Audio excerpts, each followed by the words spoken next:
Welcome to Module 2 of the online optional practical training workshop. We're going to talk about what you need to do to file your OPT application. When filing documents for benefits, timing is very important. That's why we're going to discuss the timing for filing so you can make an informed decision about when you should apply for post-completion OPT. You have a 5-month time window for applying for OPT, which opens 90 days or 3 months before the end of your program and closes 60 days after your completion date. Please note that the United States Citizenship and Immigration Services, USCIS, must receive your application before the 60th day of your grace period. USCIS may take up to 90 days from the receipt notice date to process your OPT application.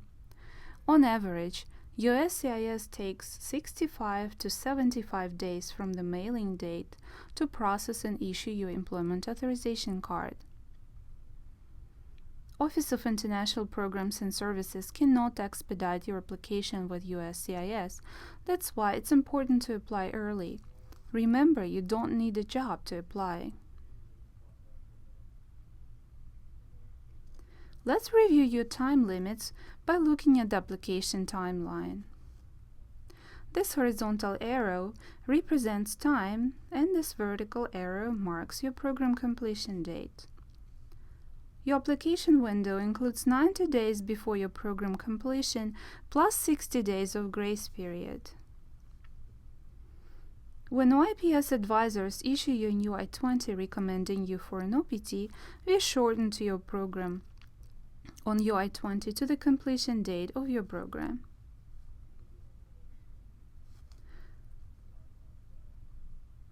Your 12-month of OPT starts from the date you choose to begin your employment authorization. And your employment card will expire exactly in 1 year from that date. You may start your OPT no later than 60 days after program completion, and it must end 12 months after the start date. You still will have another 60 days grace period after the expiration date on your employment authorization card. However, this time is given to you to take care of logistical issues, and you cannot be employed during these 60 days. Let's consider the example of choosing an OPT start date for David Beckham. David's program completion date is May 1st, 2014. He has 60-day grace period from May 1st to begin OPT. This means that he could choose his OPT start date somewhere between May 2nd and June 30th, 2014. David chose June 15, 2014 as the start of his OPT. Here are some suggestions on how to choose your OPT start date. You might want to start early if you have an employment offer and would like to be available for employment right after the program completion. Use later start date if you do not have an employment offer at the time of OPT application. Do not expect that you will be able to secure employment soon after program completion. Also, if you submitted your application late, for example during the 60-day grace period. Either way, you should try to choose a realistic start date, keeping in mind USCIS processing times.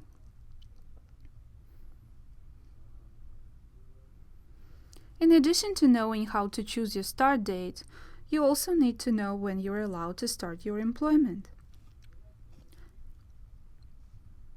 You can only begin paid or unpaid employment if you have met the following requirements.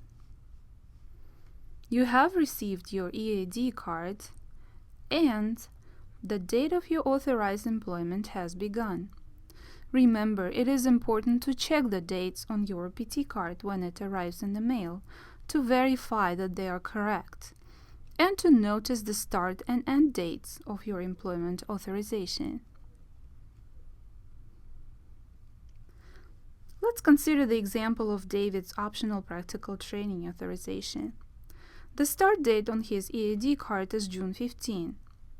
David receives his card on May 15, however, he cannot start working.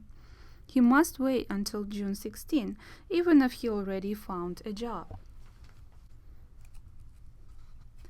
It is also important to remember that undergraduate students and master's students who are not writing theses must complete all degree requirements prior to beginning their OPT.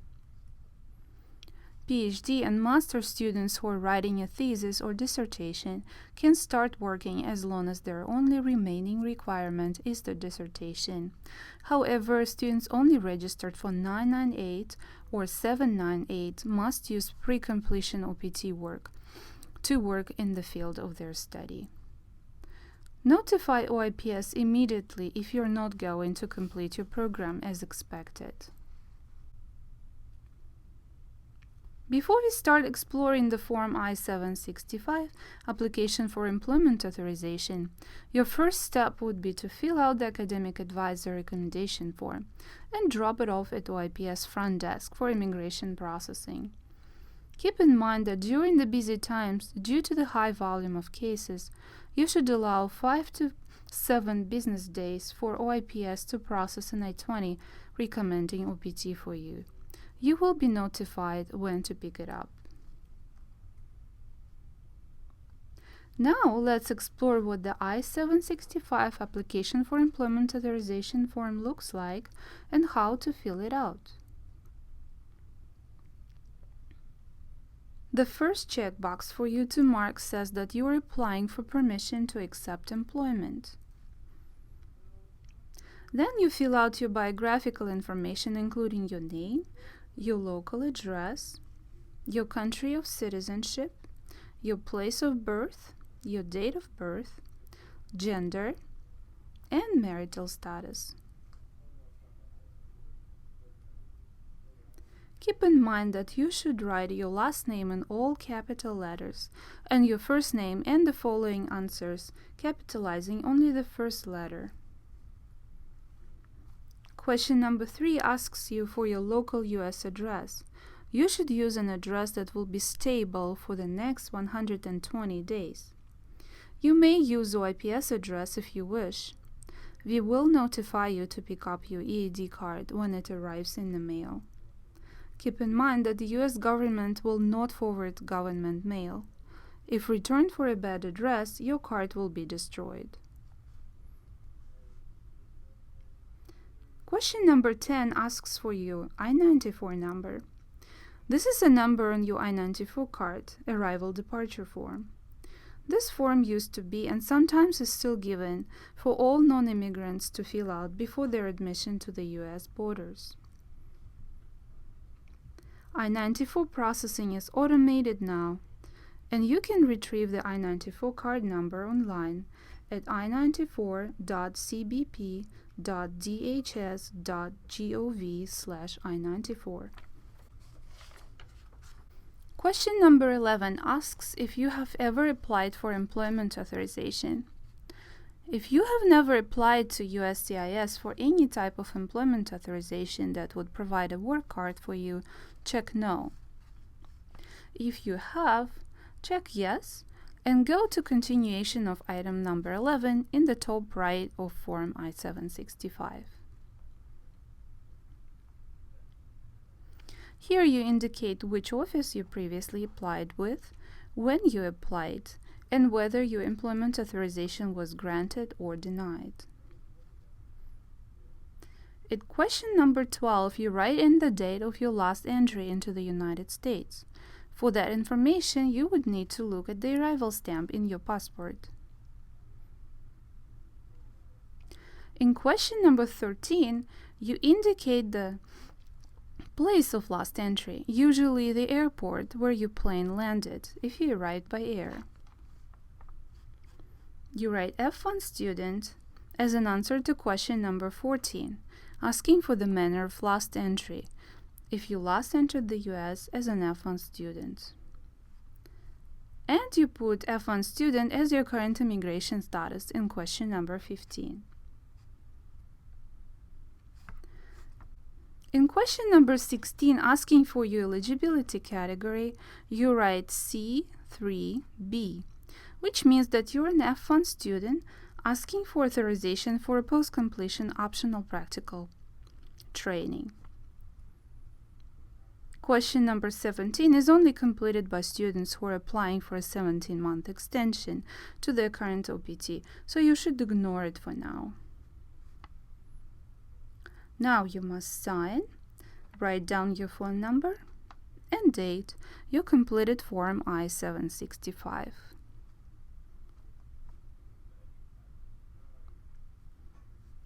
Now that you completed the I-765 form and got notification that your new I-20 is ready, pick it up at the IPS front desk and start preparing your OPT application packet.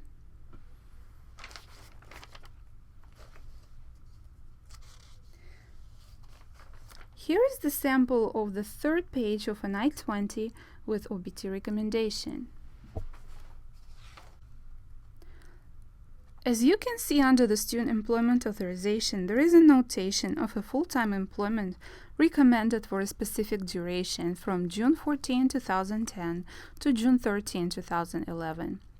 It also states that the student met 1 year full-time academic study prior to applying for an OPT. At the bottom of the page, you can see that OPT is requested with the corresponding start and end dates. Now let's talk about preparing your OPT application packet. After you have picked up your new I-20 with OPT recommendation, print your name and sign your new I-20 at the bottom.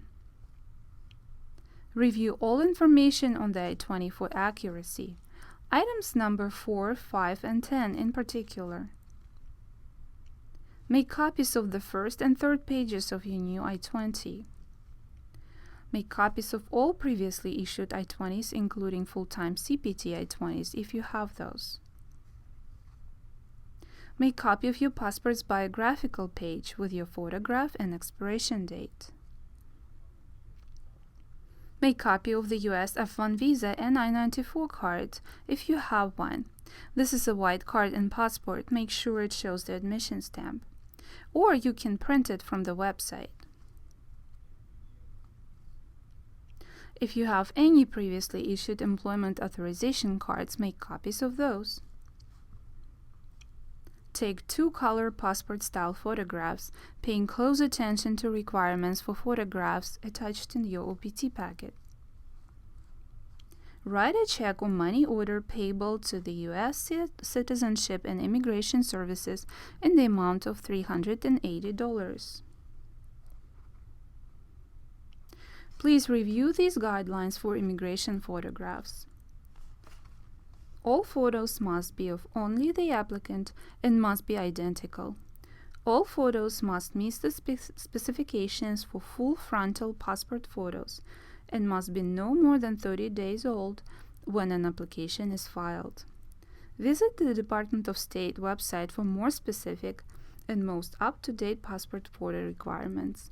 Incorrect photographs cause application delays. Do not cut or staple the photographs.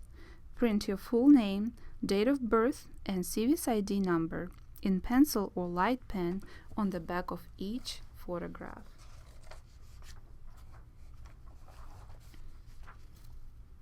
Here is the check or money order sample for your review.